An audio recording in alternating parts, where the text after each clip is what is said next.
Hey guys, we're back. We're back with the EGR valve. I was able to set it back up in there, but I did notice that there is a you have to guide the screws in first to be able to do it. Sorry about that. So, anyways, you gotta guide the screws in to do it to the put it into the gasket. The gasket behind it is only one way to go. Guide the screws back in for a little bit right there. There's one, but don't ever tighten them one and then the other. Just kind of like guide them into the hole, because if you tighten one, then the other one, you're going to mess up the threads or set it in there kind of crooked. So just guide it in there slowly until it flushes into where it's going. See, it's a new part, so I guess it's still kind of oily. Oh, let me take this extra extension off. It's too long. So here we go. Well, let's tighten them up slowly and be gentle when you tighten them back up. Don't over tighten them. Don't that one extremely tight and then the other. And I had to replace the battery. Apparently I bought a new battery, and leaving it plugged up, I learned that if you leave it plugged up and don't move the vehicle, it kills the battery right away. So there we go. One is kind of snug. That was kind of snug as well. I'm going to put the phone down a little bit right quick while I tighten it up. I don't know if you'll be able to see it now what I'm doing. Probably not. Let me make sure it's kind of tight in there with these two hands. You don't want to overdo it either, because then you'll break the screws, and you don't want to do that. So that's that. But before I put the screws in there, make sure this pipe was in there. So with the nut on it, sometimes you'll have a hard time getting it back in there. Something you have to fight a little bit with it, and you can't really force it in there. If you have a hard time forcing it, putting it in there, you're probably gonna have to loosen it up all again, so it'll sit in there right. See, let me try with my other hand's a little bit more. See, the thing is, you don't want to force it in there, because if you force it in there, what's going to happen is you're going to mess up the threads on the EGR valve, and it seems like that's what's going to happen if I don't loosen up the EGR valve. So I'm going to have to loosen up the sucker again to be able to do that. Sorry about my phone situation here. I'm going to have to loosen it up, and then once I loosen it up, kind of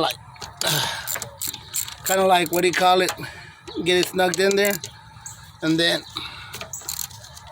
I guess I did kind of tighten it up a little bit too much. Okay, let's see.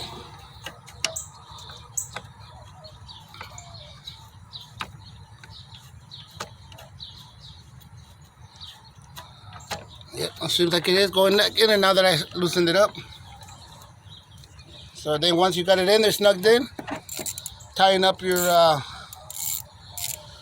bolts. Sorry if you can't see nothing.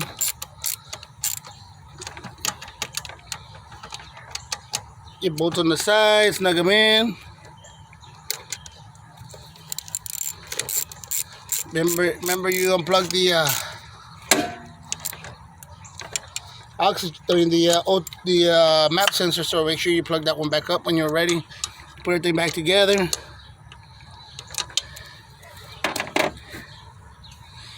And remember, we got to tighten up this nut right here. You got to tighten this nut up, so you're going to have to stick your crescent wrench back in there gently, however you can, and kind of turn it in there.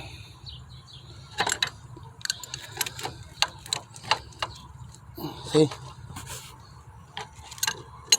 I don't think it's going to go all the way in, but you got to be careful, because if you're not careful, you're going to bend that pipe, you're gonna bend this right here, and that's crazy. You have to go to the junkyard to get one because you ain't gonna find one, and it goes connected to your exhaust. See, it's just getting the monkey wrench in there is the trouble. So just gotta figure out a way to get it in there. You might get away with I don't have the 25 wrench. That's why I gotta do it the way I'm doing it. You gotta be careful with this little hoses right here. You don't want to mess them up. They're very easy to break. That's how they broke them on to begin with. Yeah, they're snug enough. Plug this back up. Put your map sensor back in there. Might get a code from there because of the little gasket maybe. And get this other one. You're good to go. Kind of clean your evidence. Make sure that plug is, this plug here is pushed all the way in there. This one. Because if not, you're going to get the check engine light triggered. So anyways, let me show you what the old EGR valve, how it is. When you put this EGR back into the vehicle, apparently this gasket goes right here. But in order to stay hold, you got to stick your screw from behind. Like that. On the new one, the holes are a little different. You have to guide the screws with the extension. If you don't have that gasket, you're gonna trigger the check engine light because it's gonna be receiving air. So let's see. So that's all connected. Now let's see if we can connect this Wally World battery right quick and see what it does. See if it turns off the check engine light. Hopefully it did.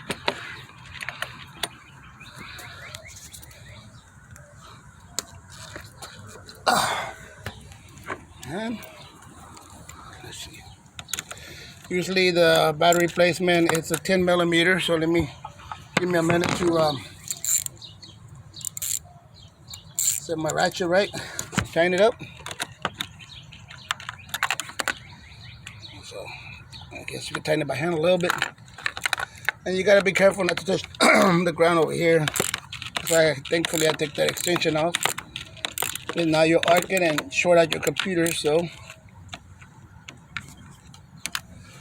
now let's connect your ground, see what it does. A lot of times people get scared because it arcs a little bit, it shoots out a little bit of spark. You don't want to really get freaked out about it. It ain't gonna hurt nothing. It ain't gonna hurt nothing. So if my audio is not that great, I'm sorry about that. Oh, this vehicle here, the Ford Freestar, developed a deal when you connect the battery, the radio comes on. I don't know if all of them do that. Shit, I forgot. I forgot my keys, and my keys are stuck on my door over here, so I can't really turn the van on. Sorry, here at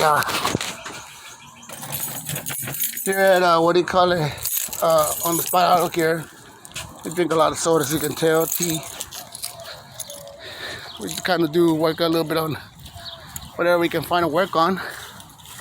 But let's see how it goes. See that check engine light turned off.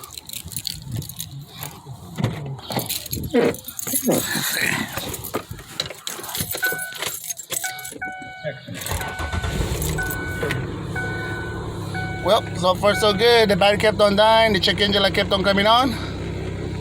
Check engine lights off. So there you go, guys. That's how you do an EGR valve replacement on a 2004 Ford Freestar with a 4.2 liter. So you have a good day, and I'll continue to make more videos if something comes up. Okay, so I know there's not a lot of videos on this Ford Freestars. So you have a good one and be blessed. This is your friend from On the Spot. I don't care. Have a good day. Bye.